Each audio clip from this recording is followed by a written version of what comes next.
But Utah is now facing its most dire episode yet in this epidemic. And frankly, it doesn't matter how tired we are. We must, in fact, win this fight. As the governor pleads with Utahns to stay home and get COVID-19 cases under control, a protest on Halloween event is gaining momentum online, promising to be Utah's largest party of 2020, with these 4 DJs headlining the event. A public Instagram account for Utah Tonight is claiming responsibility. They started posting about an event coming soon at the end of last month. But here's where it gets complicated. Another public Instagram page, The Tribe Utah, is also posting about the protest. That page continues to say they don't know who is behind the event, yet they continue to market it. I reached out to both accounts. The people behind the account immediately blocked me from seeing any more of their postings. Tickets are on sale ranging from $10 to $35. A disclaimer on the site says, in part, by attending this event, you and any guests voluntarily assume all risks related to exposure of COVID-19. The site also says guests are expected to bring masks and that this will be an outdoor event with enough room for people to social distance. The location won't be released until the day of the event, but with the promise of a 30-minute drive from Provo or Salt Lake, it's likely in Utah or Salt Lake County. So who's behind this all?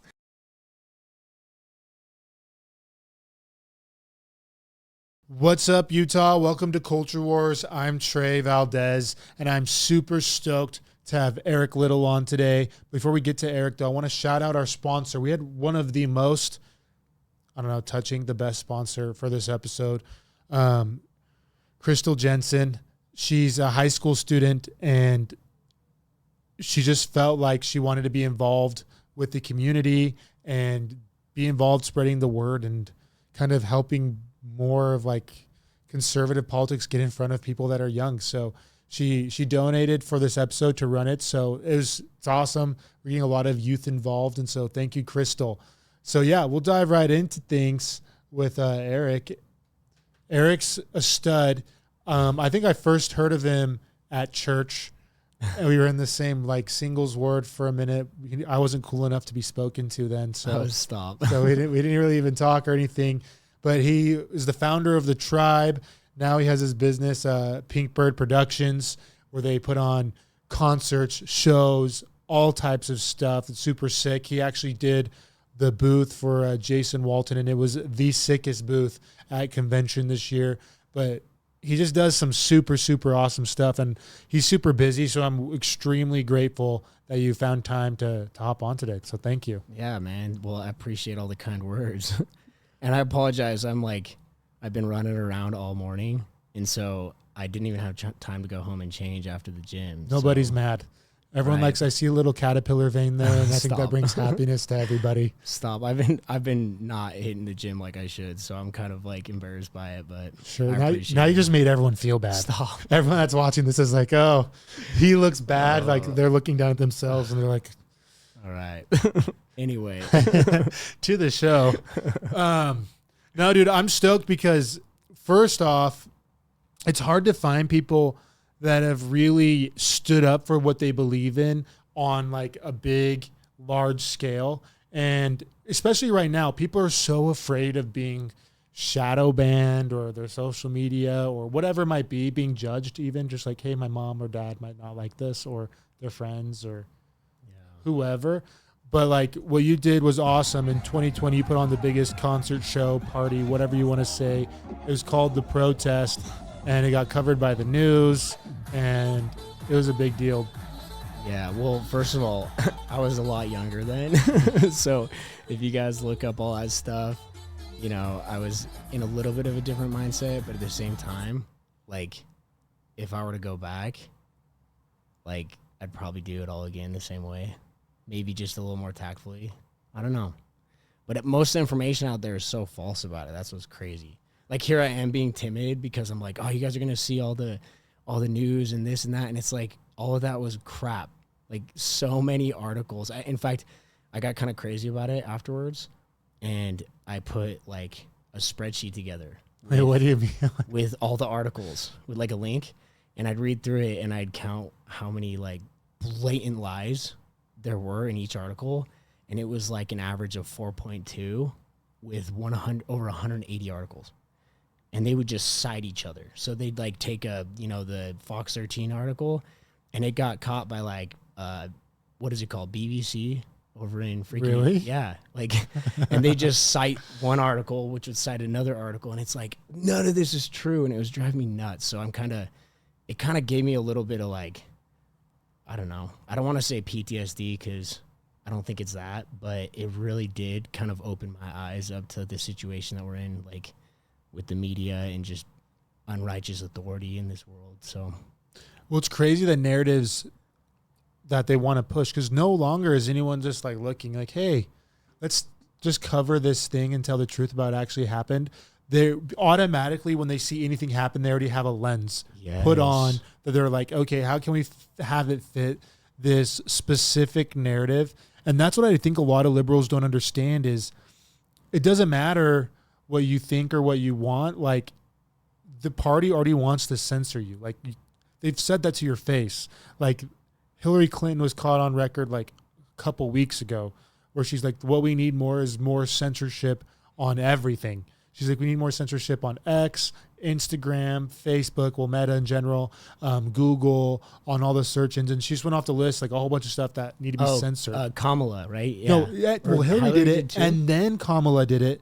And then, like, in the whole vice president debate, that was pretty much like Tim Walz just pretty much talked about having government control everything. Like, if you look at the underlying message, it's like you have J.D. Vance is like, hey, let the people have the power, like have what they want.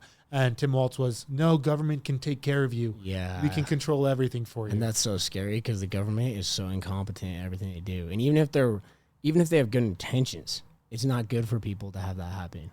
But the likelihood is that they don't have good intentions. And that's what I learned with that huge saga of an event that I did back in 2020. So did they try to hit you? Like, did they discover it was you ever? Yeah, well, here's the deal. So I was never setting out to like be a problem. I wasn't trying to be a rebel and just stick it to the man. That was never my intention with it. There's just this one thing that I love to do more than anything else, and it's bringing people together. Like, it's just a part of me. I can't not do it. I do barbecues. I haven't done much lately for fun because I've been so busy with doing it for work. But during that time, it was like a huge part of my life was taken away. And so I would jump through all of these hoops just every single time. The health department and the state would just put out all these rules, these regulations, and these hoops that we'd have to jump through to do events. And things were so in flux because I think they were a little, like, they didn't really know what was going on. And so everybody was a little bit nervous. So I understand some of it. But then it started to get weaponized and politicized so much that I started to catch on to what they were doing. And it wasn't, hey, we don't know what's going on, so we're kind of updating the rules as we go. It was more, no, we're in charge, and if you don't agree with our views on it, then basically you can be crucified. And that's what I had to experience, and it was just eye-opening to me to see how people would die on a hill that meant absolutely nothing. When there was like even facts supporting that, like what you're doing was fine. Oh, yeah. Well, it's like 14 days to slow the spread. I think most people, like at the time, were on board with that. I was on board. I didn't know what was going on.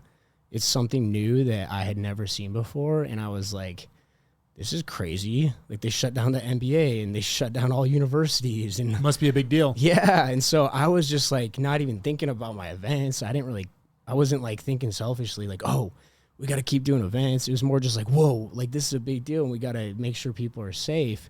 And so as it started to unfold more and more, the data just, like, I'm not the most like sophisticated person when it comes to schooling, but I got an A+ in statistics at BYU. Calculus, no. I kind of struggled. I kind of struggled with calculus, but there's just, my brain kind of just thinks in a way that kind of like can see things like trends and see things that are happening underlying, like underneath the surface. And I started to pick up on that really early, and I was careful about like forming too many opinions about it because I wasn't 100% certain, but it just started seeming really fishy after a couple of weeks.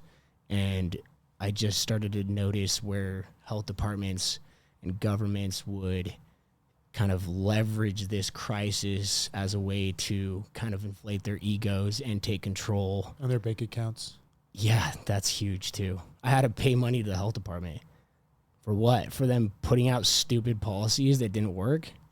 Congratulations, you guys are great. No offense. Like, I think that most of the people in the health department are probably good people and they have good intentions. But in that situation, there were some individuals that I think were definitely malicious with their intent. Yeah, now to get you. Did you ever like have any charges pressed against you or anything? Or Yeah, I think I had 16 misdemeanors brought before me. I think 9 of them were with the Utah County Health Department. It was under, what's his name, the pedophile guy, David Levitt.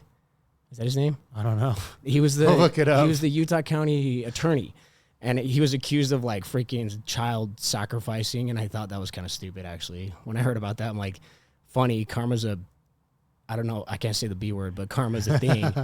And but also I didn't really believe it because I think on both sides people kind of get into these things too much. But actually, Jason Preston brought some things to light on that, and I think that he is a lot more knowledgeable about some of those theories than I am.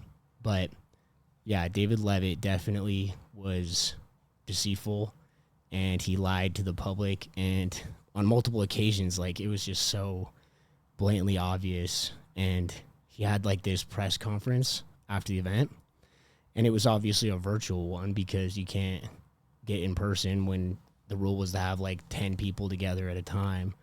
And I had a friend that was participating in this like Zoom press release conference, or actually it was like maybe it was like a town hall type meeting to like, I don't know what they call it, but you can like virtually raise your hand. So you like press a button and it's like, oh, so-and-so, you have a question for us.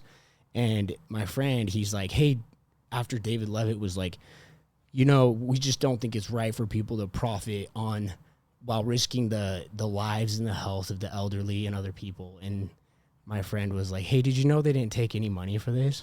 Like, they didn't make a dime. In fact, they spent money to do it. And they muted him, kicked him out of the meeting, and moved on from that. So it's like, imagine you're in like one of these public square spaces where in a free society we can ask questions and have opinions.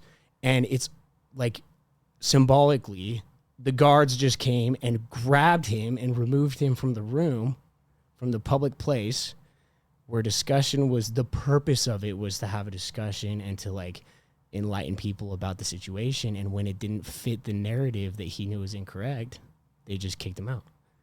And that's a very concerning thing. No, it is concerning. So like, did you end up like paying fines? Like what? Yeah. Like, or did you go to jail, or what happened? No, That's a lot of misdemeanors. I didn't go to jail. By the way, I have no criminal record now. 0.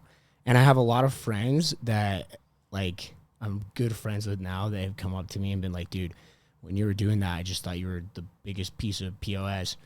And like, we're like so tight now. And they apologized because they didn't understand the actual information, the facts, because of how it was presented. But no, I didn't go to jail, luckily. The fine to the Utah County Health Department is $60,000, and we settled on $8,000. So I paid him $8,000, and in the memo of the check, I said, for not forcing people to do what they want with their bodies, or wait, for not forcing people to not do what they want with their bodies, because you know the whole abortion thing. It's like, my body, my choice, but I was here getting fined for not forcing people to put a diaper on their face that has no statistical reason for actually helping. That's exactly what it was. So that was a fine. That wasn't the criminal side. The criminal side was like a bunch of BS about event permits and, you know, destroying plants in their property, blah, blah, blah. But we went back afterwards and we picked up all the trash, and I sent photos to the sheriff's department, and they were so stoked on that. So we didn't get charged with littering. But everything that was associated with producing a legitimate event, they got me with. And it's like, guys, I freaking tried 9 times to do an event, and you shut me down and lost me money every single time because you moved the goalpost and you changed the rules. And I was doing everything I spent like $5,000 on this stupid protective gear that doesn't do a damn thing. And it's like, oh crap, they're actually doing it. Despite us throwing all of these roadblocks and all of these difficult hurdles for them to get over, we got to change the rules. And it happened over and over and over again. And I think they just were like, this guy, and they just wanted to put me down. And so at the end, I gave up. And I was like, well, couldn't do it. So we just dropped some GPS. Well, people kept hitting me up. We're like, no, we got to do something. And it wasn't like an act of rebellion. It was just a Halloween party for the kids that go out and have a good time. And we let these people down so many times, so they hit us up. And I finally was like, okay, let's just go find some BLM property and just send them the location, and we won't promote it. And we didn't promote it. We never posted it publicly. And it just spread like wildfire because everybody was being kept away from each other. And human beings need to get around each other to be mentally healthy. And so the demand was so pent up. I expected maybe 1,500 people to show up, but the sheriff's report says that 10,000, and I think it was probably close to 7,500. So obviously we didn't have the right permits. Obviously we didn't have enough toilets. Obviously we didn't think about the traffic plan because they shut us down so many times, and there was all this pent up energy, and a lot more people showed up than should have because the state shut down our civilization. And like, there's no such thing as bad publicity. So Well, they that were was- like, they're like hyping it up for you. Yeah, well, that was the thing is like when David Levitt was on his stupid little speech thing, he was like, also, there are other ways to profit besides receiving money because, you know, they're getting a lot of it. I'm like, shut up. You guys literally told me to go kill myself and threatened to throw me in jail. How is that So I get it. Any publicity is good publicity, but I'm like, dude, he's so hypocritical. And the people at the health department, they were so hypocritical.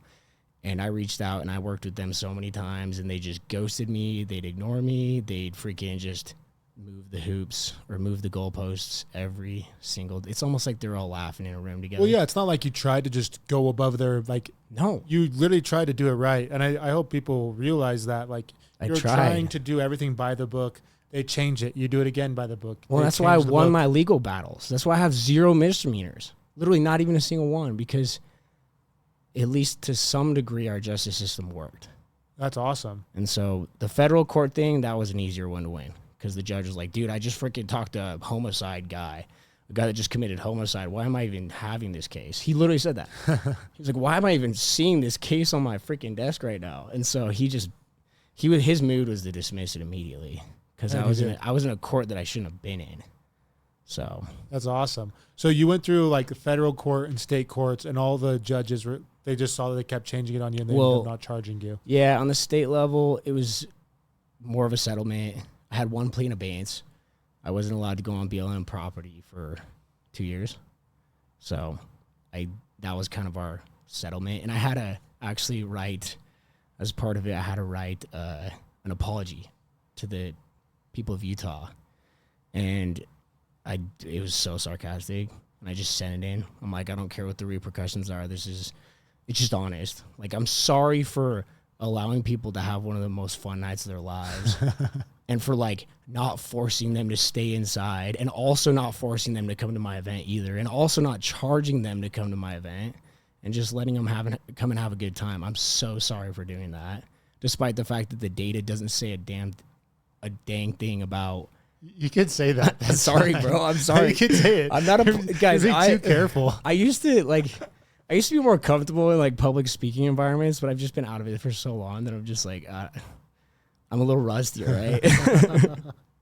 Anyway, so I don't even know where I was at, but yeah, it was crazy. No, but you just did everything by the book, and I think that just is a common trend with what's going on right now in general is government has control, and you would think, yes, it's in the best interest of the citizens and to protect the citizens. But what ends up happening is people end up having that power, and whether it's because they want to be like power hungry ego, they're making money, whatever it might be. What I'm realizing though is people that are in higher up positions, they're smart. People don't get into positions of influence because they're dumb. Yep, and their egos grow. So they get into those positions, and it's like a feedback loop. So they are very cutthroat. They're very ambitious. They're not necessarily bad people, but they have like these ambitions, and they really attack those ambitions, right? And so it puts them up in these positions, and what that position tells them is, I am a god.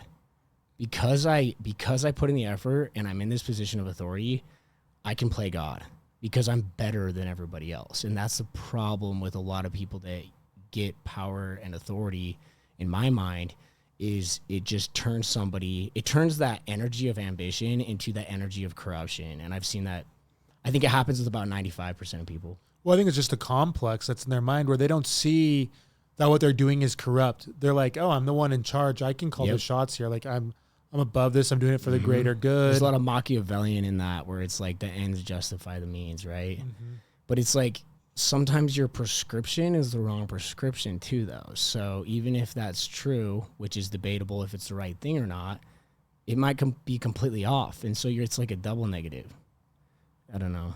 Well, it happens all the time. And I think that's what is so cool about what you did and continue to do and be like a voice of, is like a lot of people are afraid. And I think people are starting to stand up now, because I truthfully believe if you don't stand up and take a side or like make your position now, then it's going to be too late. Like if you don't go vote, at least, like I'm not saying you have to go post on your Instagram what your political views are and go, I don't know, shout it from the rooftops. But I think people need to definitely be involved and understand what the repercussions are going to be with not voting or someone that they don't want to win. Or even just like the concept of being able to stand your ground. Like not in there's like a political term that refers to, I don't know what it is, but just like standing your ground in terms of, if you know something's right, don't let people just push you around and just tell you what to do and just be a sheep, because that's how the entire civilization just walks off a cliff. And I think that we've just been raised in a society where, you know, we want to be people pleasers and we want to be loved. In fact, we care more about other people's love for us and we care about our own love for ourselves. And so because of that, we become so agreeable and we want to do things that are just, they fit the status quo. It doesn't ruffle any feathers. But to me, it's like, I don't want to go ruffle any feathers, but I'm also not going to get pushed around.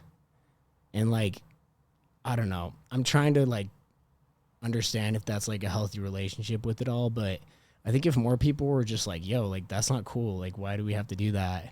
Or this doesn't add up. Why am I paying for this? I think that we'd have a much better society, honestly. Oh, 100%. Well, I think you're right. Like, I think either has to come to a point where you decide what your values are. And if society isn't going along with the true core values that you set for yourself, then I think even if your values are different than someone else's, I think everybody should stand up for the values that are important to them. And that's where I think the issue is when people are like, well, I don't really agree with this or this or this or this or this or this. But hey, this is my party, so I'm going to have to vote for it. That's the most toxic. I hate that word. It's used too much. But that's the worst thing with the two-party system is it's like, it's so funny when someone's like got a very strong opinion about the economy. And then it's like, oh, and I also have this very strong opinion about gender because it's the same way of thinking that my party has like aligned with. And those things are so unrelated. I mean, I'm sure you can connect them in some ways, but these unrelated issues, it's like, why do you have to stay on one side because some group of people that you don't even know has decided that that's like the way you're supposed to think? You're just the total victim and you're a sheep and you're just following the crowd. What's that tribalism? People, I think, want to be accepted to your original point. Yeah. Like, they're insecure. People all, I think, naturally want to be in groups and loved by those around them. Yeah. And I think they need that. And then it becomes like their religion of like, hey, I'm going to blue no matter who, be in this, and it doesn't really matter what they say as long as, and I think that's something Democrats have done well as a party in marketing. They're good at it.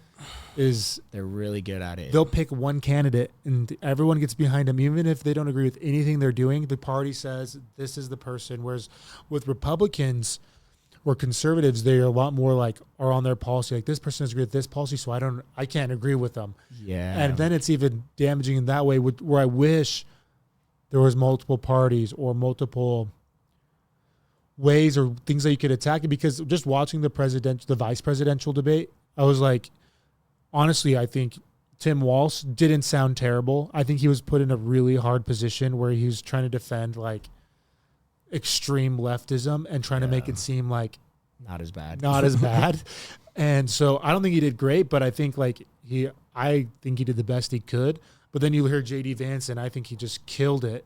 And I'm like, well, why can't both of these people just run for president?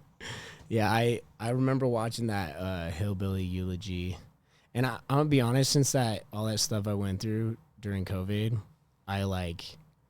it kind of made me take a step back from like being involved in politics as much. And I hate to say it, but part of it's just I kind of lost faith in just power, authority in general. It doesn't matter left, right. Like our freaking state here in Utah, it doesn't matter if you're blue or red. It's just like all a bunch of freaking people that want the same thing to some degree. Now, I think getting out and voting is very important. I don't think you're wrong. I wouldn't debate that. That's where that got me wanting to be in it more. Yeah, I was see, just that's like, good. You took a better, like your thought process is better than mine. I was being a little. well, you went through it way B-word. worse. You went through it a lot worse than I had. But still, I think that there's going to be a day that I'm going to be a lot more involved. And I think right now I'm just focusing on building my business. And it's like a stepping stone. That's kind of how I see it. Well, it needs to be. I think what people don't realize, it's very expensive to be in politics and to make a difference. And so like, that's where the piece is like, okay, if you have a service or a good that you can provide, then you have to go find sponsors or whatever, because not everyone can just drop $120K on an event out of pocket. You know what I mean? Yeah, it takes a lot of work to start a business, especially when there's a lot of regulation. And I mean, it's not easy. Well, you have to get, like, with just one thing that you do, you have to get, I mean, how many permits? There's so many. And luckily now I do most of my work is with clients that have to deal with getting those permits, but I see it and I can actually feel the hurt when they are hurting from that kind of stuff, because the more money they make, the more they can pay me to produce a show, and I can add more lighting or add more sound or just make it a cooler experience. But if they're struggling on tickets, it's always cutting back. So, and that really hurts the overall production. yeah, it hurts everybody in the whole, like you got the promoter, they're getting hurt because the government's just causing all these fees and all these roadblocks. And then there's the production company, which is usually me, like in the chain of things. And then they're hurt because the budget's cut on the production and I can't produce the art that I want to produce fully. And then the guests are hurt because it's not as cool of a show. They're not having as good of a time, and they're wondering if their ticket price is worth it. So it's interesting how anytime the government touches anything, anytime they interfere with the economy, I think in any way, shape, or form, there's a ripple effect. And that's where I think a lot of people, they don't see how one policy to like save the turtles is going to like affect hundreds of thousands of people in very legitimate ways, or sending a bunch of shoes to Africa to, help people have shoes might just put all the shoemakers in Africa out of business and freaking ruin their lives, right? And so it's a very delicate thing, and I think when government gets involved, it oftentimes does more harm than good, but obviously some involvement makes sense in some situations, I think. So, well, it's hard to tell the line. Like, where does it start? So where does hard. it stop? And like, that's what's been so crazy to think about is as you get more involved and you look at these laws and these policies, it's not like you're just like, okay, free the turtles like you're saying, but then there's going to be a bill about how much plastic you have and how you're shipping the plastic to where it's going, what's being held in the plastic. Straws are for human consumption, so how are we regulating that they're actually not toxic? And then once the paper straws are made, how do we keep them from getting wet so they don't get moldy? So there's another thing. And then there's a bridge that needs to be built in order to transport those over in Minnesota. So it's such a ripple effect, and we're just such emotional creatures that we just look at that first thing like, oh. And I don't want to fixate on the Save the Turtles thing because I don't know much about that whole situation. It just seems crazy that I can't have a freaking plastic straw in Las Vegas. Maybe you can now, but at some point when I got a paper straw in Vegas, I was like, this makes no sense to me. But like downstream of a policy, it just affects so many other things. And since we're so emotional about the Saving the Turtles right at the top of the policy, then we all just jump to, oh, that's what we got to do. But we don't think about all the other consequences that follow. Well, I think that's a lot of bills like that are emotional. Like people want to say, like with the climate control stuff, there hasn't been a study that says so we're investing trillions of dollars into these climate studies, right? Yeah. And it's like, okay, what's the return on those investments? So like, what's the return on opening a wind farm? Like how many degrees is that gonna keep the Earth's temperature from rising? Is that like 0.1 degrees, They don't know. Yeah, They have no hard. idea. So you look at it, you're like, okay, we're building all these solar farms, we're building all these wind farms, we're converting to all these electric batteries, all these electric things. And it's like, okay, well, what is that going to do? Like, what's the net positive that's coming from this? And it's just so vague. No idea.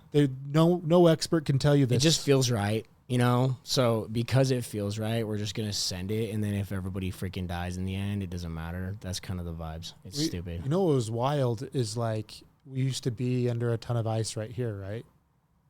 Like in the ice age. Yeah, this is weren't we like Lake Bonneville? Like that's more recent, but yeah. Yeah, like we were in ice, and there's like hundreds of thousands of people. Yeah. I don't think they had the technology for carbon emitting technologies yet, did they? No, and then the world definitely warmed up. And then it warmed up, and like what, miles and miles of ice melted, and was it because of carbon? What was it from, or did the world just change? I don't know. Yeah, and it's hard because it's like I don't have, like I said, I've been kind of out of like politics for a while, so I haven't been really keeping up on a lot of these things, and I don't want to speak on things I don't really know. Like I don't know the net effect of the freaking straw thing. Okay, I don't understand. And so it's a good point, though. It just feels like the litmus test. It just kind of says it, like looks in that direction to me. But I was gonna say something, but I forgot. On that vein, I don't know. Was when it comes to climate control or whatever. Yeah, you were saying. Yeah. Well, and the other thing too is like, okay, so there's like logic that I think needs to come into play. So let's say, hypothetically, we're raising the temperature of the Earth, right? And I actually had talked to this guy that ran a really big lab for the government, the biggest lab, actually. I forgot. I think it was in like Washington State. I don't want to misquote it, but he did all this research on climate change, and what he told me made so much. It just like was an epiphany. It just kind of changed how I looked at things in a weird way. But he said, yeah, I did. We spent like $2 billion or something. And he's like, here was my conclusion. Yes, we are making the earth warmer. No, any of the stuff that we're doing is not going to do a damn thing about it.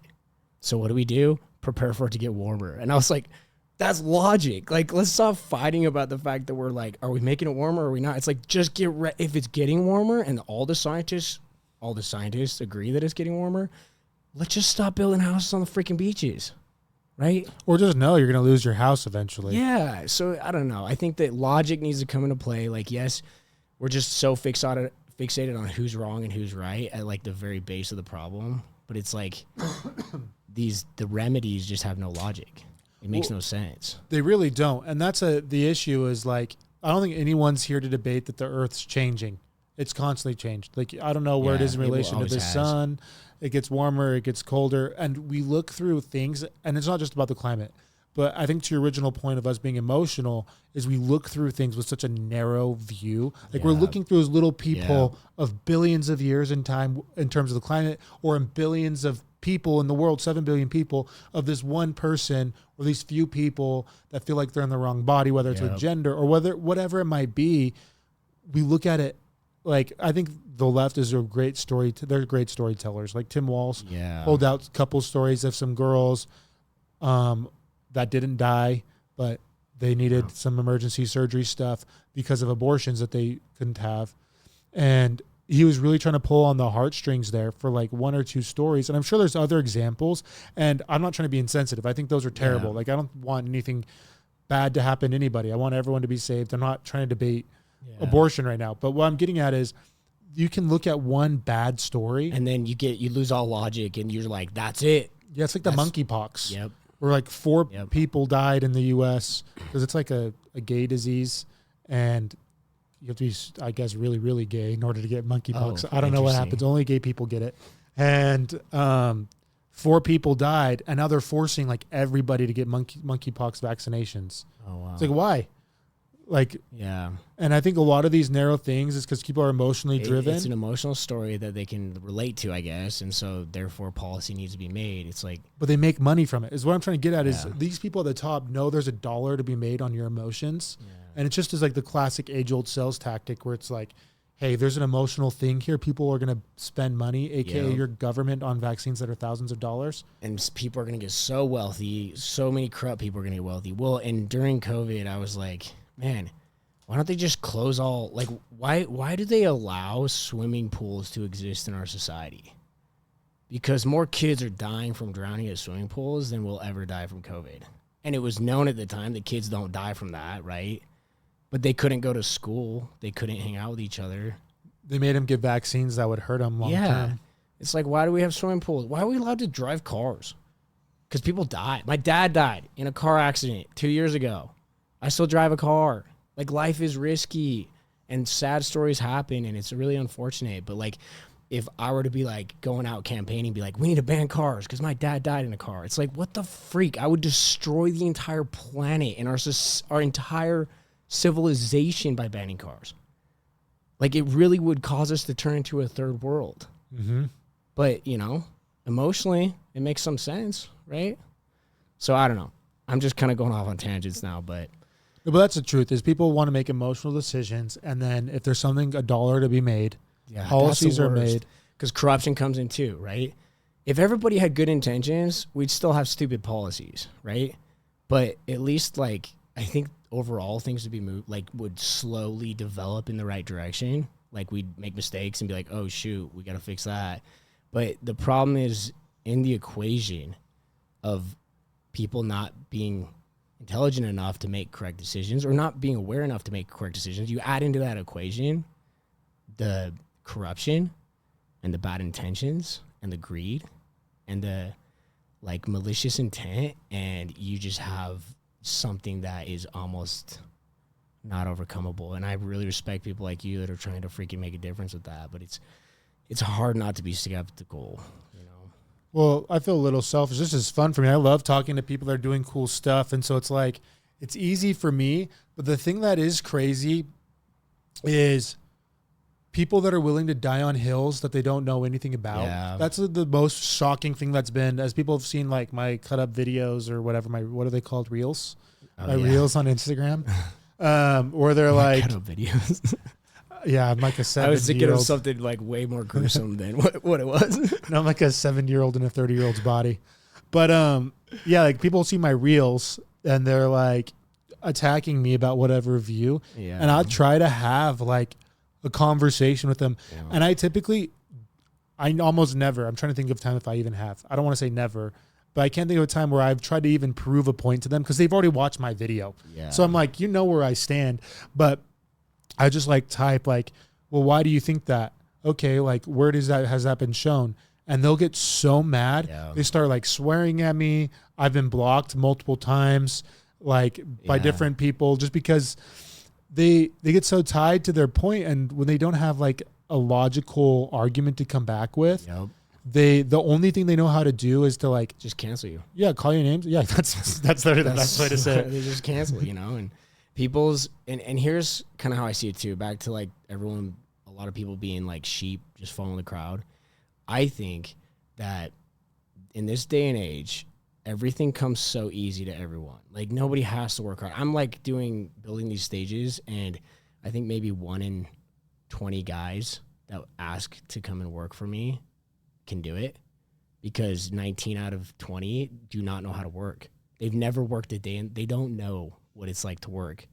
And so I think in this day and age where everything's just like so easy, like food, water, shelter, humans don't have to go out and chop wood to survive, right?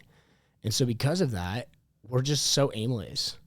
And when we find some type of cause or some type of opinion that we can latch onto, it becomes a part of our identity and our reason for living. And so what happens is people get so emotional when someone attacks that particular opinion when it has nothing to do with them, and they should be non-emotional about it whatsoever.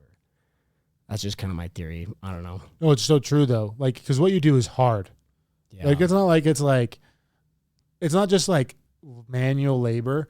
Like, there's serious repercussions. So it's hard physical labor, one. And then there's some serious repercussions if things aren't done correctly. Yeah. And if you don't measure everything out right and things don't get put in the right place, things aren't cinched with one safety harness isn't there. Oh, that's huge. The safety thing is huge when it comes to building that stuff too. Yeah. So it's like people could die, and it's So it's like mentally taxing, physically taxing. So when you say 1 in 20, I'm like, dude, I think it's probably less than that. It might be. I couldn't do it. I'd show up one day on there and I'd be like, yeah, dude, I don't think I can do this. Well, I think that there's like a mental fortitude that some people have. So it's like you can kind of spot it. Mm-hmm. I'll bet you have it. But you can spot it before it really like blossoms out. You can tell if somebody has that.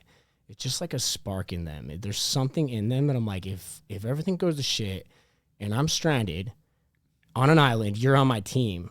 And those people that have that, some people have it, some people don't, you know? And I think that I just kind of sometimes don't fantasize about like some apocalypse happening or some crazy meltdown, but sometimes it's sometimes fun to think about it where like, man, those guys over there that are just like making all that money doing that one thing, like if everything were to just like fall apart, I can just imagine them just screaming in the street and just lasting like 5 days Or less. Yeah. And we just haven't been built, like our society today hasn't been built to be like strong. No, And it's sad. not at all. I do fantasize about those things though. And my wife hates it. I think like the With your biggest cut up videos. yeah, like cut up videos and apocalypses and zombies. Like I think our biggest fight of our marriage was where I was like, how do you think I'd do in an apocalypse? Something along those lines. Oh And she's like, you have no skills. And that was like the biggest fight we had. That would crush me. It did crush me. I'm still a little sensitive about it, to be honest. But there's like with everything going on now, like I'm not really a prepper or anything, but like I'm like making sure we have food storage. Mm-hmm. She went out and bought a bunch of stuff because I mean I think something is gonna happen. But the other night she's like, we were looking at some radios or something like a ham radio, so you can get in contact with people. Yeah. And she was like, I feel like you want this to happen, and it's giving me anxiety. Just like manifesting it. For real. And I'm But just hey, like, communication, like being able to negotiate with people and communicate with people in high stress environments, I feel like you're good at that. And I feel like that would be a skill that would probably be one of the top 5 skills in a situation like that. wow, So thank you. you should tell her that. Just like, hey, I can negotiate with the neighbors to give us some food. So Better yet, I'll just show her this, you saying that. So it's like, hey, I didn't say it. I can pull the Donald here's some Trump. proof. And I'm like, I never said this. Everyone else says this about me. Yep, exactly. It's true though. No, so I was an Eagle Scout. There we go. I got all the merit badges, built fires, where I was like, hey, if it worst came to worst, I think the thing that people need the most, and dude, you have some great points. I'm just piggybacking on everything you're saying, but it's the mental fortitude to survive. Yep. And it's like those who want to survive and have the drive and the will to actually do it. The skills, yes, they do matter, but They come. what matters more is your mental capacity Yes. to actually That's push that through and spark. overcome. Yes. And so I think that's true, and where the majority of the world is missing it, because the people that do have it, a lot of them are on the way to their deathbed anyways. They're already super old. And this younger generation, as I've interviewed people at my companies, they always need something. Like, hey, I have this thing during the middle of the day, 4 days a week. I have this, I have this, I have this. I'm like, well, yeah, you got to come in and work. So like, these are the hours you can work. Can you be here during those hours? Yes or no? Well, what if I'm only there 2 days a week? Then you're not working. So I don't know what how can I hire you if you can only be here a fourth of the time? Yeah, it's such a good point. And I don't know why I'm like so fixated on this topic, but like if you want, I feel like I've gone on some backpacking trips and hiking trips. I don't do it as much anymore. I probably went like 20 times during COVID because it was the best time to do it. But it was just insane to me to see how a human being that you know in a civilized society, for being one thing, if you go on an adventure like that, it can completely change the way you look at that person, for good or for bad. Because you see people that have all their shit together and they're just everything, they're just the superheroes and they're the ones that you would rely on. And you get out in a situation like that and they sprain their ankle and they throw a fit like it's the end of the world and they have a bad attitude about it and they're just dragging everybody else down because of their attitude. It really changes how you look at people. And I think that being in environments like that with people, it helps reveal kind of who they really are.